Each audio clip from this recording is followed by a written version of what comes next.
ना किराए की फिक्र, ना इंसदाद तजावुजात ऑपरेशन का खौफ। कोरंगी कराची के रहायशी नौजवान ने चलती फिरती दुकान बना ली। सुजुकी में सजी इस दुकान में एक से बढ़कर एक सन ग्लासेस ही नहीं, नजरों के चश्मे भी मौजूद हैं।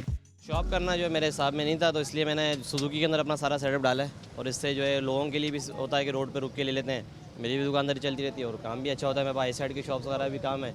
और सन गिलास के जो है वो धूप वगैरह के लिए सेफ्टी के लिए यूज़ होता है। और सन गिलास जो है वो भी है, आई साइड का काम भी है मेरा। चिलचिलाती धूप में सन ग्लासेस आंखों को ठंडक ही मुहैया नहीं करते, बल्कि शख्सियत को भी निखार देते हैं। धूप की वजह से ये चश्मा भी लगाते हैं, इसमें हमारी पर्सनली भी बढ़ जाती है। आँखों में जो है ना बहुत चुभन ज़्यादा होती है, तो हम इसी वजह से जो है ना हम लोग ये आँखों में ये चश्मे पहनते हैं कि हमारे जो है ना आँखों को ठंडक पहुँचे। मैंने ये ग्लासेस अपनी पर्सनैलिटी को देखते हुए लगाए कि चलो ये ग्लासेस लगाने से पर्सनैलिटी भी बढ़ जाती है और थोड़ा सा हीरो हीरो फील होता है। हिम्मत करे इंसान तो महदूद वसाइल में भी कमाई के बेहतर मौके तलाश करना मुश्किल जरूर है, लेकिन नामुमकिन नहीं। कैमरामैन शामिर अनवर के साथ सैयद वसीम, डॉन न्यूज़ कराची।